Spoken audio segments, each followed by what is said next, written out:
Bonjour à tous, c'est Jérémy, j'espère que vous allez bien en ce jour numéro 29 de confinement. Au vu des informations qu'on a eues hier sur le potentiel déconfinement qui aurait lieu le 11 mai, je vous annonce donc que la série Un jour de confinement, une astuce zéro déchet se terminera dans tous les cas le 11 mai. Donc il y aura 56 vidéos dans cette série, donc 56 alternatives, astuces ou actions zéro déchet différentes. Surtout, soyez au rendez-vous dans la vidéo de demain car je vous annonce une très belle surprise. Et n'oubliez pas qu'on se retrouve donc tous les jours à 16h sur cette chaîne pour une nouvelle vidéo sur une alternative zéro déchet et ce jusqu'au 11 mai. Et tout de suite, l'alternative zéro déchet du jour.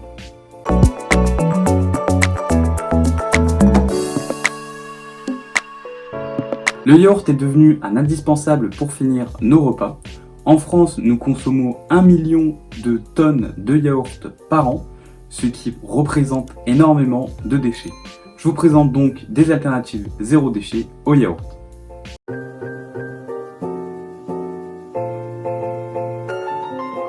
L'alternative zéro déchet du jour porte sur le yaourt.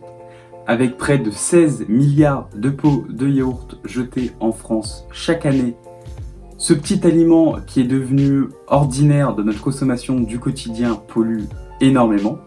70% des pots de yaourt sont incinérés, ce qui pollue énormément l'air, ou enfouis, ce qui pollue énormément le sol, les nappes phréatiques, les feuves ou autres sources d'eau. 20% d'entre eux seulement sont recyclés et le reste en général finit en décharge à ciel ouvert ou dans l'océan ou nos mers, ce qui pollue encore plus nos eaux.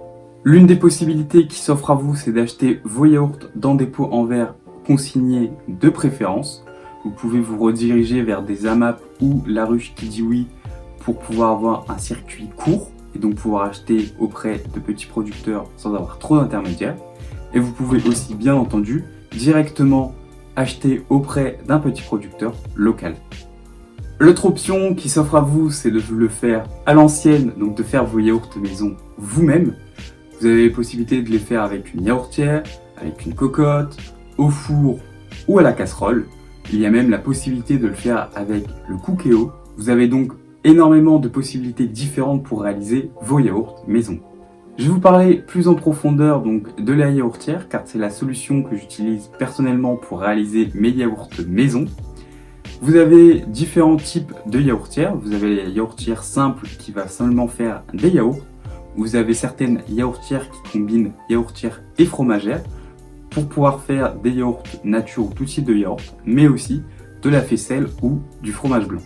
Vous avez aussi le choix entre différentes yaourtières, 4, 6, 8 et 12 pots, si vous êtes un petit ou un gros consommateur.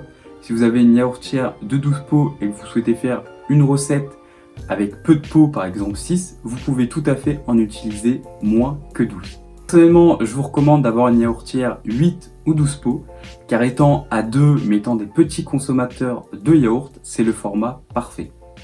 Sachez aussi que vos yaourts maison se garderont entre 5 à 10 jours au frais selon les recettes. Certaines yaourtières vous proposent des options différentes. Il y a par exemple l'option de la minuterie qui est une très bonne option si vous êtes un peu tête en l'air. La minuterie vous permet de stopper là où vous souhaitez la fermentation de vos yaourts, sachant que les yaourts fermentent en général entre 8 à 12 heures et que si vous les laissez fermenter plus longtemps, ils deviendront plus acides. J'utilise donc la yaourtière multidélice de chez Seb avec 12 pots différents. Cette yaourtière est vraiment top parce qu'elle propose différents types de programmes pour faire des yaourts nature, de la faisselle, du fromage blanc, des yaourts aromatisés au chocolat ou aux fruits, des gâteaux et même des recettes sucrées. En plus de ça, elle propose aussi un programme rapide qui divise le temps de fermentation des yaourts par 2, ce qui est vraiment top quand on manque de temps. La yaourtière fournit aussi un petit carnet de recettes avec les yaourts basiques et indispensables. Vous avez aussi la possibilité de trouver un très grand nombre de recettes sur internet. Et vous avez bien sûr la possibilité de faire vos yaourts avec du lait de vache ou des laits végétaux. Merci à tous d'avoir regardé cette vidéo, j'espère qu'elle vous aura plu. Je vous souhaite à tous un bon courage pour le confinement et les quelques semaines qui nous restent.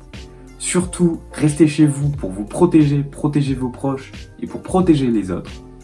N'oubliez pas de vous abonner à ma chaîne YouTube, d'activer la cloche de notification, de liker, commenter et partager autour de vous ou sur des groupes Zéro Déchet, de me suivre sur mes réseaux sociaux Facebook et Instagram Planète Zéro Déchet et à faire un tour sur mon site internet www.planète-0déchet.com.